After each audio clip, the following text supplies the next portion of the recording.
Hey Greg, let's talk blended bourbon. Ha, see what I did there? All right. So, if you saw my video from last week, you know that this week we're going to be looking at some blended bourbons and doing some taste testing here and seeing which blended bourbons we think are the best. Now, the reason for this, the whole idea behind it is that for the last several weeks I have been drinking up some of my lesser bottles. Just, bottles that didn't blind well, and I just don't think I need them on my shelf anymore. I'm not really interested in putting those bottles into future blinds, right? Time to move on from them. But you know what? I've been getting bored drinking them because I want to have my good stuff, right? So I decided, okay, I'm going to take one good bottle off the shelf and just to kind of remind myself of, this is what bourbon should taste like. So a couple weeks ago, I decided that bottle was going to be Disco 11. And I pulled that off and I was drinking it, and sure, it's better than all the other ones I've been drinking, the ones I'm trying to get rid of, these lesser bottles. But is it really worth $135? Is it really that good? That's what I was thinking to myself.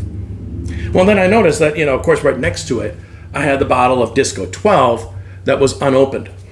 And I'm like, well, I gotta know, right? So I opened up the Disco 12 and tried it side by side with the 11, and I like the 12 quite a bit better, actually. I think the 12 is really fantastic. But then that got me thinking, all right, well, I need to put in a blind for this, right? Because when was the last time I had Disco 11 in a blind? I don't know, 10, 12 months ago? Of course, I've never had Disco 12 in a blind. So, all right, so let's look at all my blended bourbons and let's do a blind. So I looked around and I did see that there was a couple of other bottles that were unopened that were blended bourbons, that being the Yellowstone 1924 limited edition, as well as the Chattanooga Founders 12th edition. So I opened up both of those two, and that's what last week's video was all about, was kind of introducing those three bottles, right? The Disco 12 with those two. Now,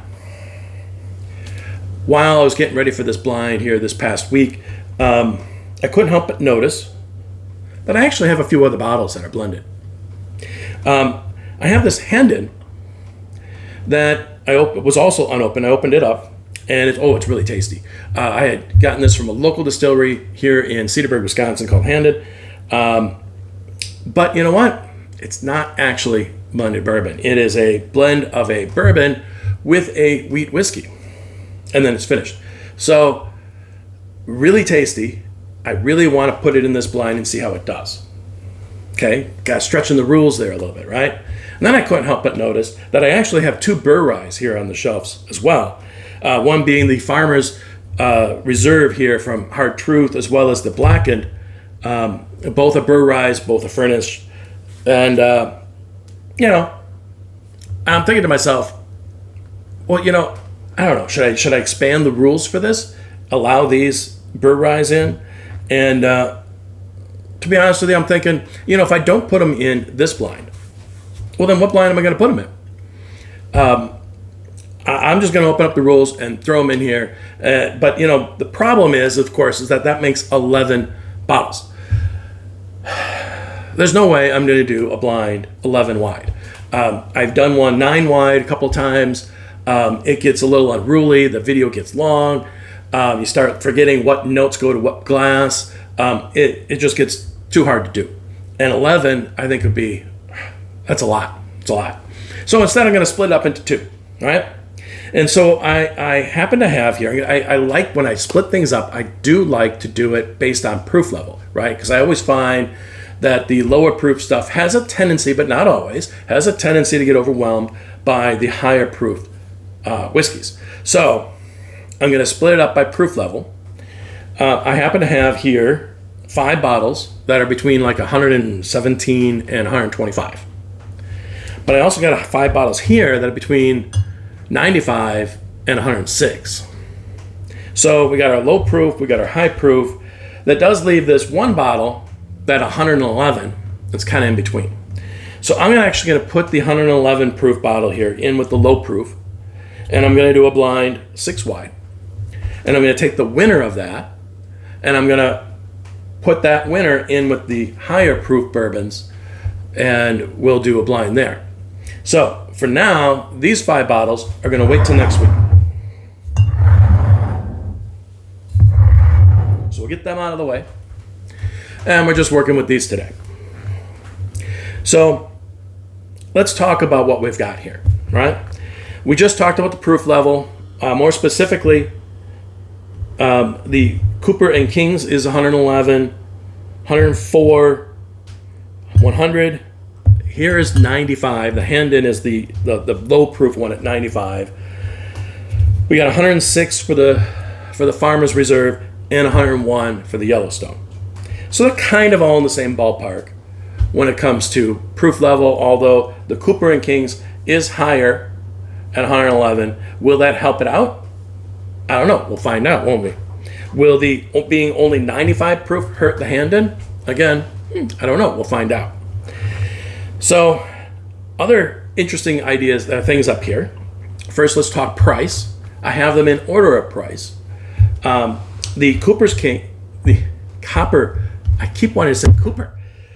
Copper and Kings, as well as the Four Roses, are both $50. The Chattanooga Founders here is $55. The Handon, it's about 70, 75. I can't really remember exactly. The Farmer's Reserve, I bought it for $78, and the Yellowstone is $100. So, ranging from $50 to $100, pretty good spread in terms of dollar amount. We'll see, right? Otherwise, the other interesting thing up here is that 4 of these 6 are finished, right? So first, let's talk about here the Cooper and Kings. Now, the interesting thing about Cooper and Kings, it's a company in Louisville, Kentucky. But you know what? They don't make bourbon. All right? Well, then what are they doing up here? Well, what they do is Cooper and Kings actually makes brandy. And their biggest selling brandy is their apple brandy. And what they decided to do, since they're in Louisville, is they decided to source some bourbon from elsewhere in town and then finish it in their own brandy apple casks. It's quite tasty. Interesting idea.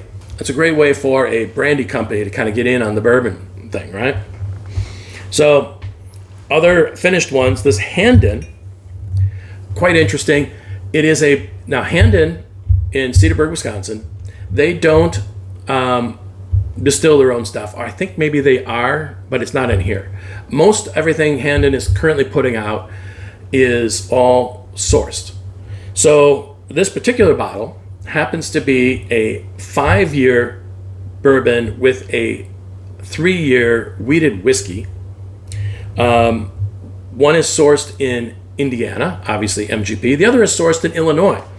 Well, I don't know, what does that make it? Few or Koval? It's got to be one of those two, right? Anyway, and then they take those two, they blend it, and they then finished it in French oak cognac casks. So it gives it a really nice flavor, giving it both that cognac flavoring as well as that flavoring you get from the French oak. So it's real nice. The Farmer's Reserve is it is a blend of Hard Truth's chocolate malt rye as well as their sweet mash bourbon, and then they blended it and they then finished it in Amburana casks. So Amburana, as you probably know, very powerful flavor, can be too much. We will see how that does. If the Amburana, does indeed get to be too much. I've never put it in a blind before. I'm really interested to see how it does. Yellowstone. Yellowstone is also a blend of a 7-year bourbon with a 17-year bourbon. One of them was finished in cognac casks, and the other was finished in brandy casks. And like I said, they're blended together. So, very nice tasting. This is obviously the oldest whiskey up here, being a 7-year and a 17-year. It has that sophisticated taste does have that little bit of cognac to it. It does have a really nice mouthfeel to it. Maybe not the strongest nose, although it's not bad. It's a decently strict nose. So the other two bottles here that are not finished, we have here the Chattanooga Founders. It is 2 of Chattanooga's bourbons, blended with a bourbon sourced from, sourced from MGP. But the MGP product is only 12% of the blend. I gotta say, this is really nice, really fantastic. It's actually got a strong nose, a strong palate, very tasty. I think it could be a competitor here. The Four Roses, as you probably all recognize this bottle, the Four Roses is a blend of 6 different bourbons that Four Roses makes. Quite tasty, but it is known for kind of being soft on the nose, soft on the palate. All right, so there we go. That's what we got here. Now, what are my predictions? Well, I gotta tell you, I worry that Four Roses have, I always think of it as being kind of soft on the nose, soft on the palate. It doesn't tend to blind well as a result, right? We'll see how it goes. But I think this could end up near the bottom. The Cooper and I did it again. The Copper and Kings, really nice, really tasty. I really enjoy that apple brandy flavor, but it can get kind of oaky.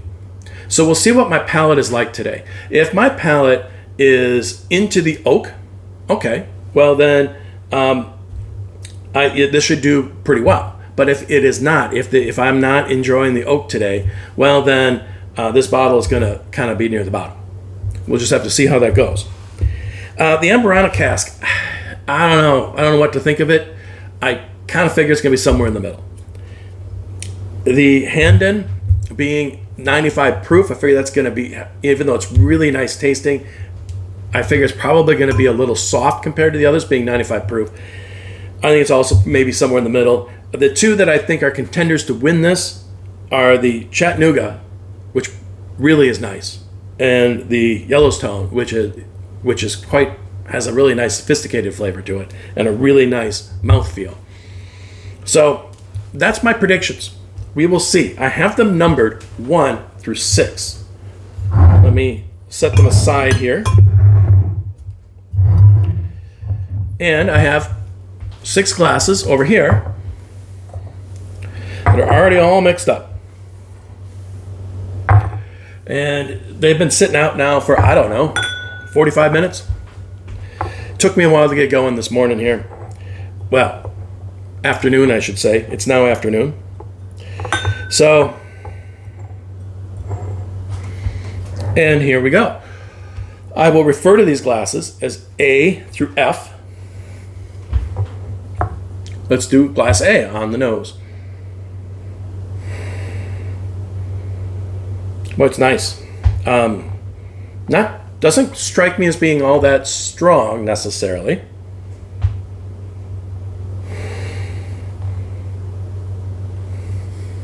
I think I get a little bit of cognac or brandy to it.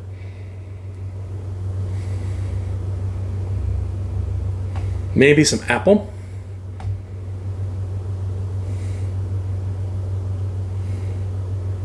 I mean, there's a little bit of caramel in there. There's a little oakiness in there. I don't know. For now, I'm not getting a lot more. Sometimes with finished products, sometimes that finishing, in this case, it smells like it's a cognac or a brandy.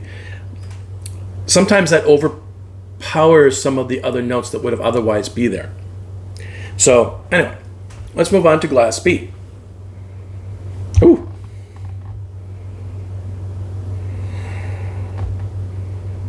If I didn't know any better, I mean, this kind of smells like Cinnamon Toast Crunch, right? I think I found the Amburana.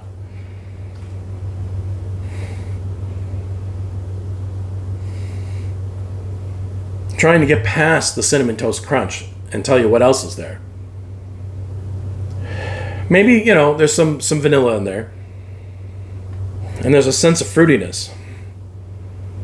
Having a hard time putting my finger on what that fruitiness might be. But that Cinnamon Toast Crunch is like front and center. So that was Glass B. Glass C.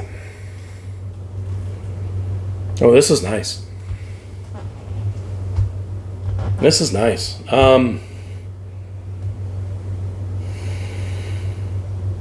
This just smells more like bourbon. Doesn't seem overwhelmed by finishing. Although it could be finished. It's hard to say. If it is finished, it's a lighter finish. I get some vanilla. I get some caramel. Get some spices, the baking spices, maybe some cinnamon.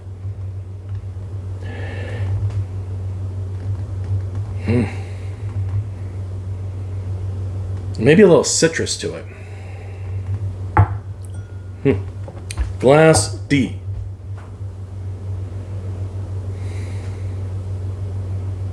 This is the lightest nose that I have encountered so far. But it's nice. It's very nice. Yeah, kind of stick my nose right down in there. Bready is the first thing that comes to mind.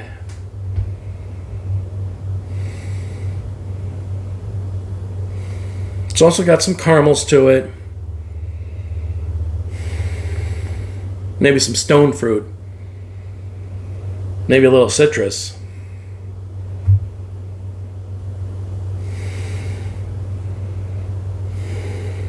Yeah. It's nice. It's nice. Haven't found one yet that I don't like. Glass, what is this? E. Also a light nose.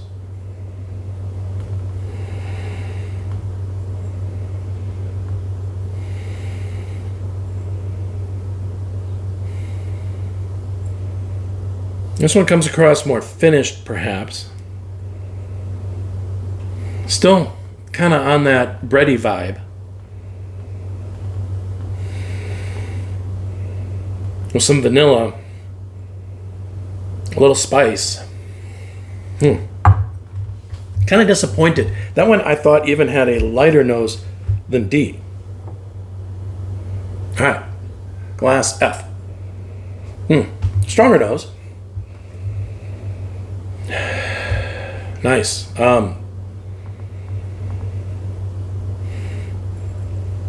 It's got some nice fruit to it, some nice sweetness to it. The sweetness comes across as like a vanilla and caramel. The fruit seems a little darker.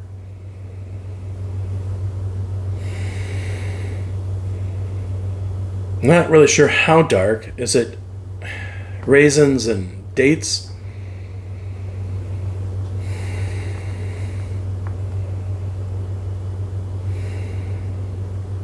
Is it more of a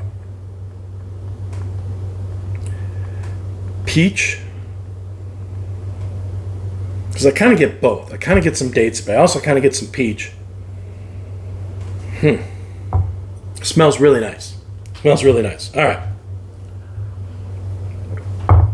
Let's go on the palate, shall we? Glass A.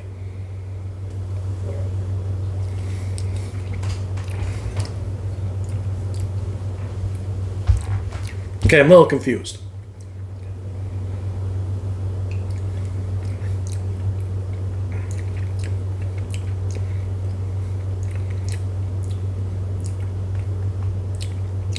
It's tasty. It's not your typical bourbon.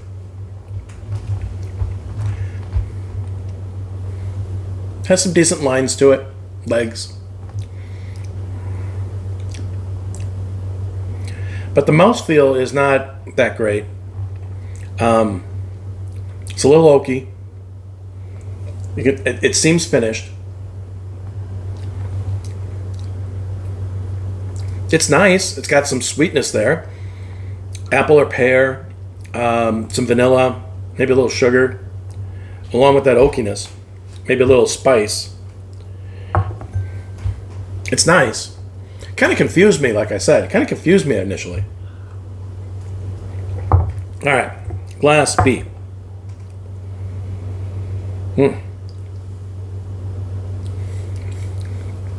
Wow. Yeah, this is Amburana. No question about it.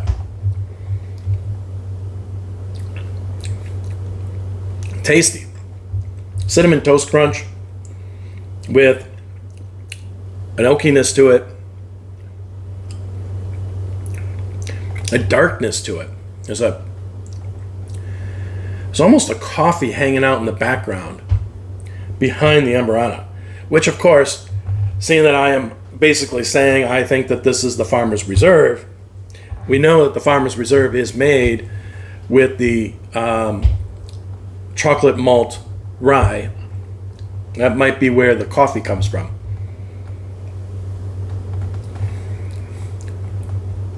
It is quite tasty. There's a lot going on. It's bold. All right, let's move on. Oh, and it's kind of ends with like a real vanilla sweetness to it. And a little spice in the back of the palate.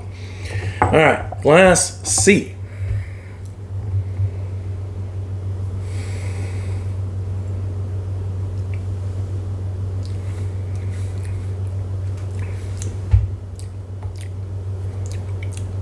This one, remember exactly what I said about all of these, but this one kind of strikes me as a brandy or a cognac.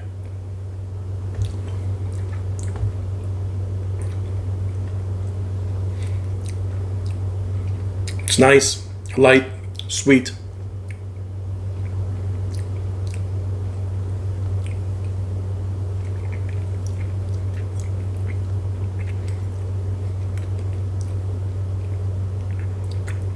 A little on the oaky, not bad.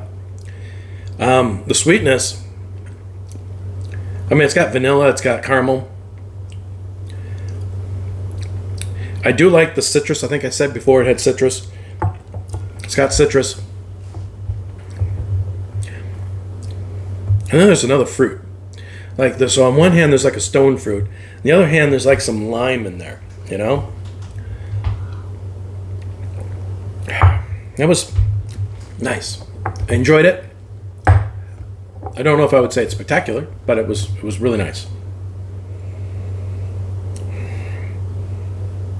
Now, this one's not coming across... Okay, I said this one had one of the lighter noses before. It's not coming across so bad anymore. The nose isn't that light.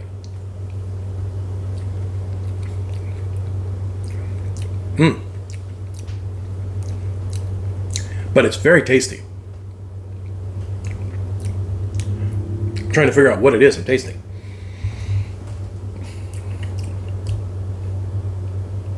Almost has kind of a caramely candiness to it.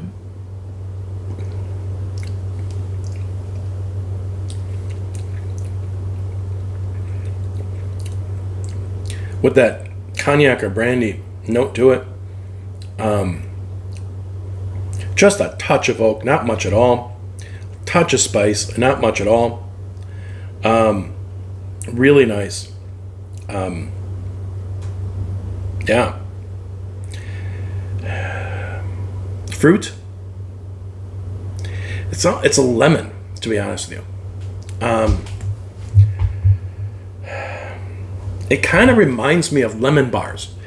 I know it's kind of weird saying that it's lemon bar is what you're thinking about, but kind of seems that way.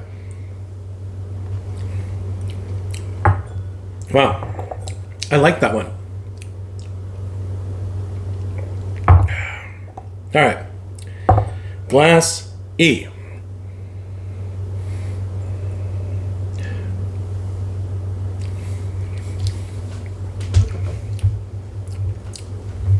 I don't think this is finished at all.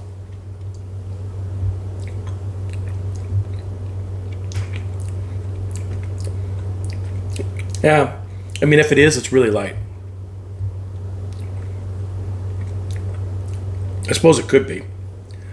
But it does have that breadiness I was talking about before, which I think I said that in D as well.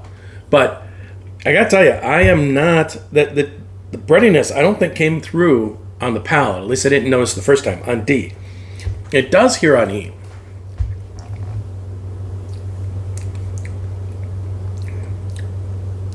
It's quite nice. But it's a little ordinary.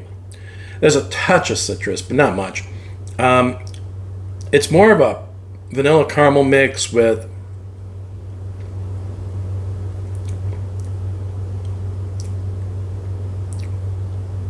somewhere between peach and pear in terms of a fruit. And like I said, it has that breadiness to it. Not much oak, at least that I noticed yet. It's nice. It's nice. But I also kind of thought it was a little ordinary. Glass F. This smells really nice. Oh yeah. Yeah, I know which one this is. I prunes and dates with caramel, maybe even to a brown sugar. But yet there's also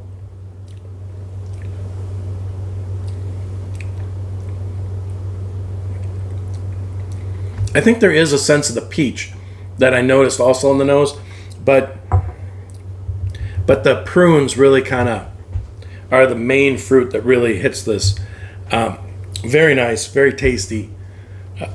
I don't think that's finished. I think that's Chattanooga. Chattanooga is the one up here that is known to me as really getting into those darker fruits.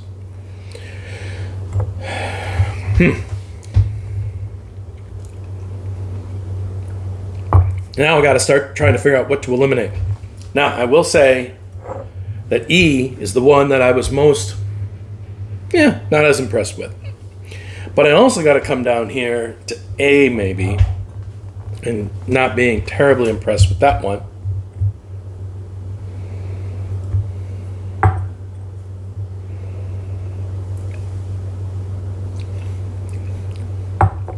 Now this D, the nose is not as strong, but it's tasty.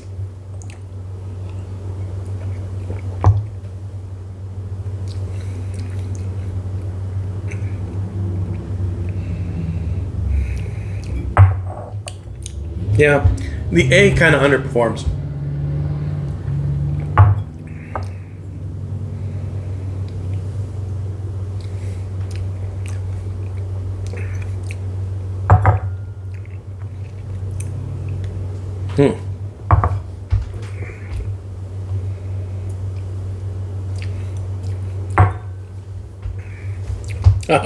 That Ambriana is great. I'm enjoying it. All right.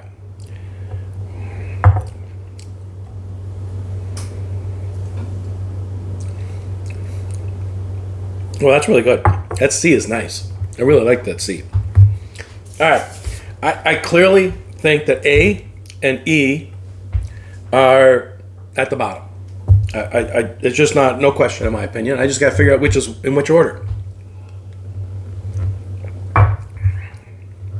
So I got here what I think is an unfinished bourbon, blended. That's nice, but it's got a weak nose. Good palate. Maybe a little underwhelming compared to the others, but it's a nice palate. It's a nice pour.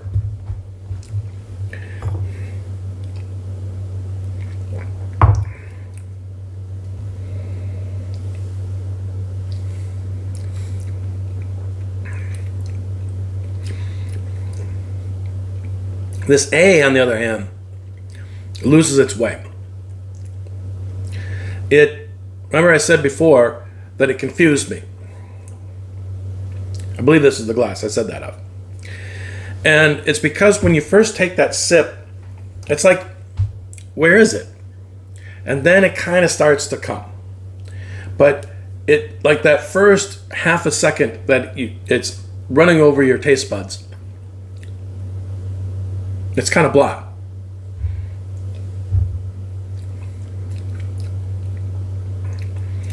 And then it kind of gets a nice little warm, oaky fruity, a little sweet. So it kind of starts out as blah, and then this finish kind of happens, and it's kind of a blend of three notes of either an apple or a pear, with like some sweetness that's like somewhere between vanilla and granular sugar, and then like an oakiness. Kind of leaves you with that finish. It's nice, but it can't hold up to this competition. So Glass A is going to go out in 6th place, and Glass E is going to go out. I'm going to take one last sip of it.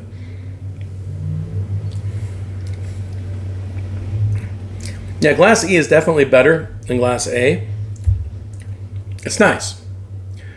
Well, I think Glass A is a little compromised in terms of it's it has that delay of just not a lot there until it gets going, right? Whereas this is not like that. This Glass A is a nice, good bourbon. It really is. Or Glass E, I mean. This Glass E is a nice, good bourbon. It really is. This is a nice pour, but it can't keep up with the others. It's going out in 5th. All right. A little bit of cheese. Reset the palate a little. After all, I got some strong flavors up here I'm going to have to sort through. My problem is that I liked these 4.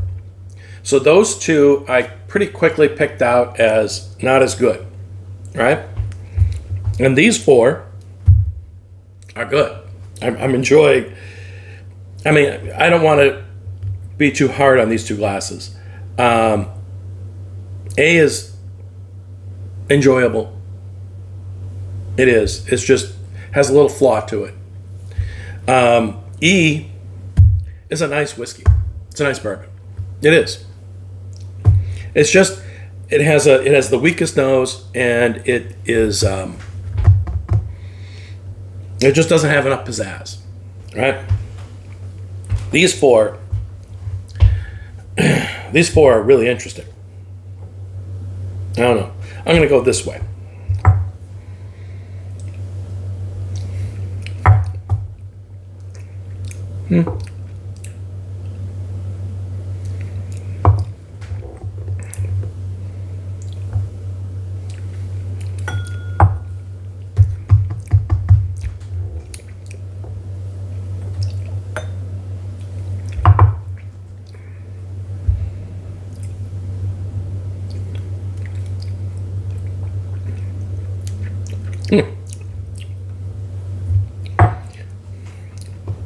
I have no idea which one's the hand in, by the way. I have theories on what might be the Yellowstone.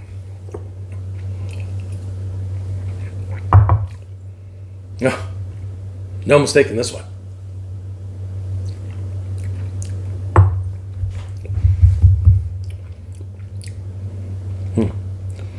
Well, I can tell you right now, I'm not ready to put the Amber End out. Maybe I'm hungry for cereal, but I am really enjoying the Cinnamon Toast Crunch. I am. So, now I got to figure out, if I'm not going to put out B, what am I going to put out?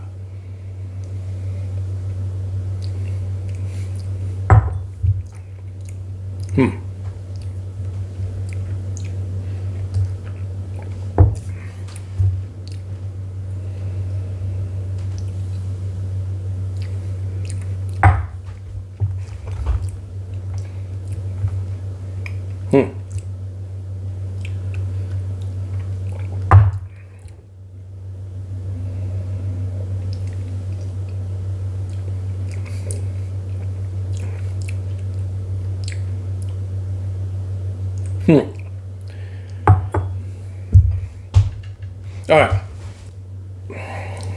I'm telling you right now, the one that I really am enjoying, I'm enjoying the Amburana.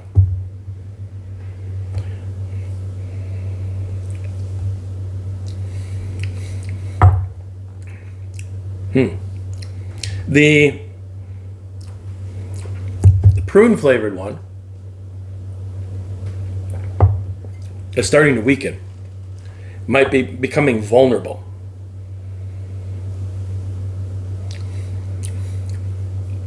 I'm liking this one that I think has that French oak flavor to it. I'm liking that one.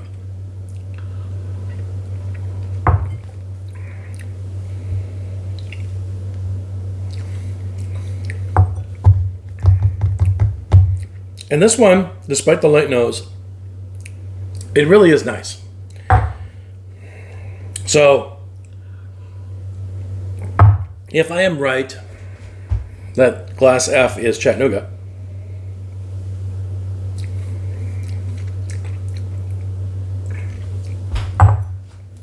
I have to tell you, the notes in this glass are disappearing compared to the others. The others have maintained their notes. They taste, and this one is like disappearing. It's got to go. And I said that it might, if I'm right about it being Chattanooga, I said it might be one of the top ones, but I don't know. Glass F going out in 4th place. Like I said, while I really enjoyed it at first, it's just starting to fade compared to the other three. It just is. And that's always a sign that I just can't compete.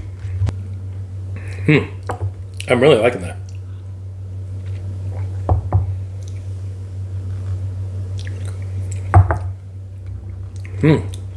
I like that. A little touch bitter though.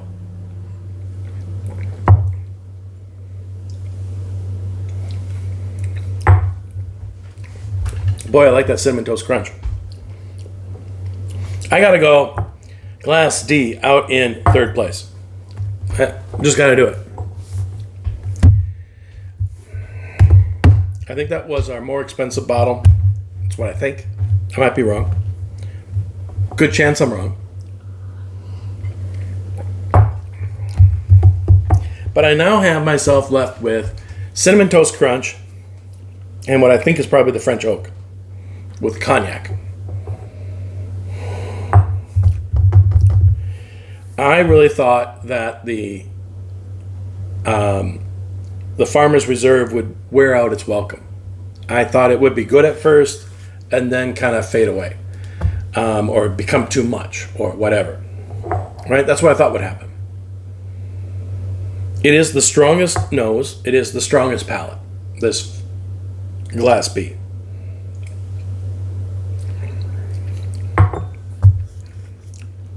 And it's really tasty. I don't know if you could sit and drink it all afternoon, but wow. It's really good. It's definitely a great change of pace. Even if it's not crushable, it's a really good change of pace.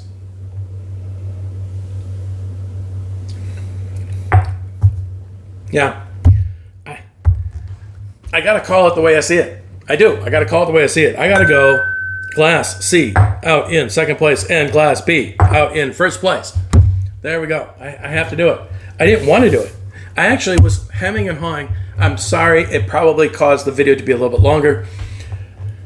I was hemming and hawing because I'm pretty certain that that's the Farmer's Reserve, and in the back of my mind, I didn't want to put it first. But the bottom line is, I'm enjoying it the most. It's just really good. Today, at least, it's fantastic. Little story. My brother and I stopped by, when was it? This spring, we stopped by Hard Truth there in Indiana. And we had a nice time there. And we did a flight of the 3, Mellencamp whiskeys. And my brother did not like the Farmer's Reserve. He preferred the other 2. And I'm like, I'm just loving this Farmer's Reserve. So I took the glass of the Farmer's Reserve. He took the other 2. So, I don't know. I like it. I know my brother didn't like it as much. So be it. Everybody's palate's different, right? All right. Let's find out if I am right or if I'm just totally foobar. Here we go. In 6th place. I am wrong. I thought this was finished. I thought it was a little on the oaky side.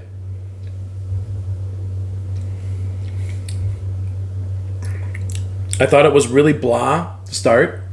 And then it had this oak and sweet and a little bit of fruity flavor that would come in later.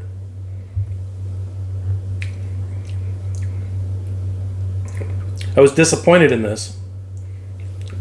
Boy, I get some vanilla. That's what the sweetness was. It is actually number 2.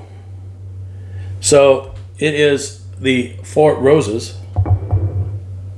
Let me bring it back to here. 4 Roses went out in last place. Now, I did think this bottle was going to finish near the end, but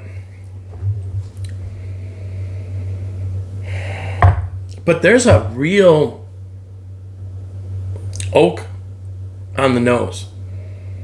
And that oak on the nose made me think of the Cooper King. I did it again. Copper King made me think of the Copper King because to me, if you were to say, hey, which one of these is oaky, I would say the Copper King is oaky, right? And yet the one that I thought was the oakiest of the bunch was glass A, and it turned out that was the 4 Roses. All right, well, I learn something every day, right? All right, in 5th place was Glass E. Holy smokes. Boy, did I screw this up, huh? So this is why you shouldn't ever tell people what you think the different glasses are. Because you get it wrong.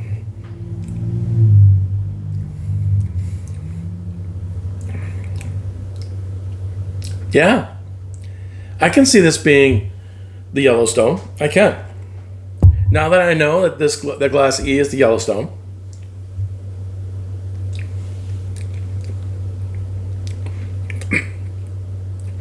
Yeah, it had a light nose. Remember I said that Yellowstone had a light nose.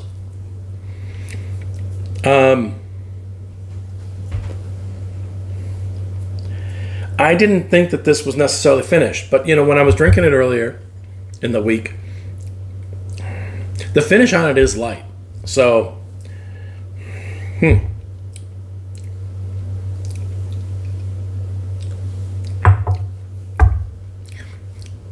well, there you go. I mean, I can see it now that I know what it is. Yellowstone out in 5th place. I guess I need to make a decision coming up here when they release when the 2025 is in my neighborhood, whether or not I want to buy it. And I don't know if I do, especially after this result, right? In 4th place.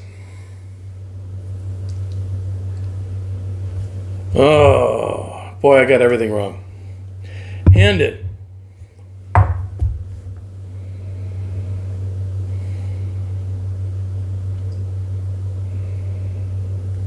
So this is the one that I thought I tasted the darker fruits in.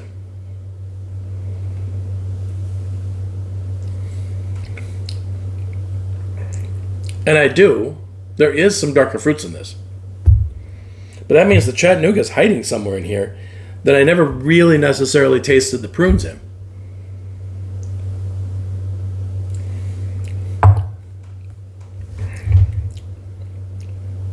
Yeah. So what is this Glass C that I thought might be French oak in there.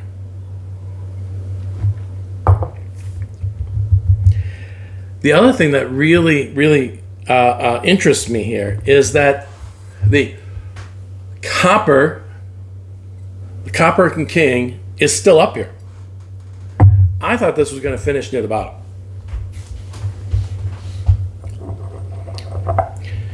In third place, Class D. Well, there it goes. Copper and Kings.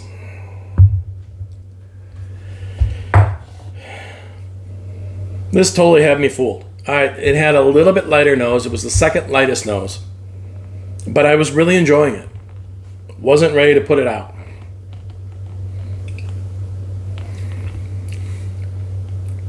It's good.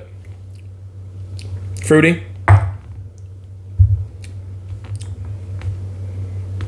Yeah. Not nearly as oaky as that Four Roses is. Kind of interesting, huh?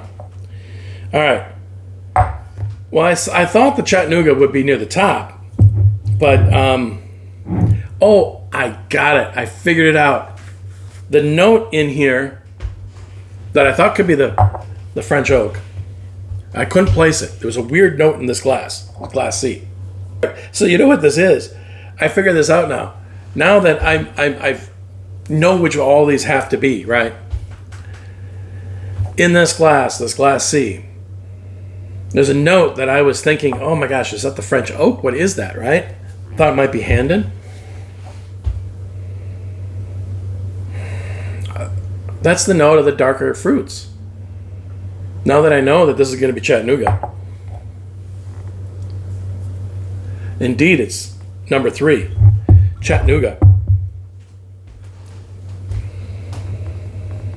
And now that I know it's Chattanooga, I recognize the dark fruits in there. But there is something else in this blend.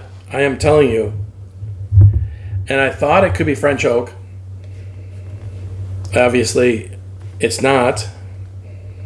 But there is indeed something that's down that line. So it's more than just the fact that there's some darker notes, both in the dark caramels into the brown sugar, as well as the fruits being darker, more into the dates and prunes. But there is something else to this nose.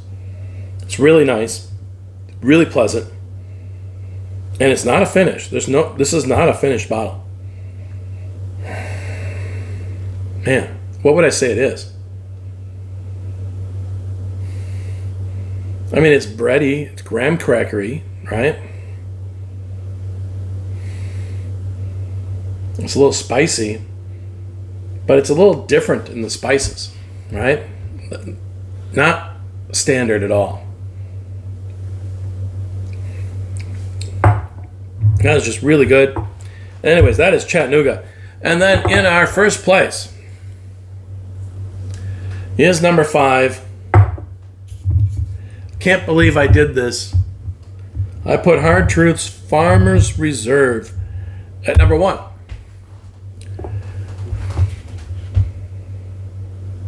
It's just beautiful. I mean, I know, like I told you in my little story, my brother didn't like it. I just love this. It almost has a coconut to it as well, right? So there's a Cinnamon Toast Crunch, there's coconut,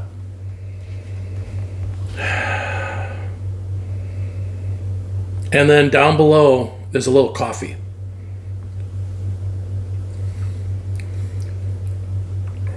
I don't know. I'm liking that. All right, so there you go.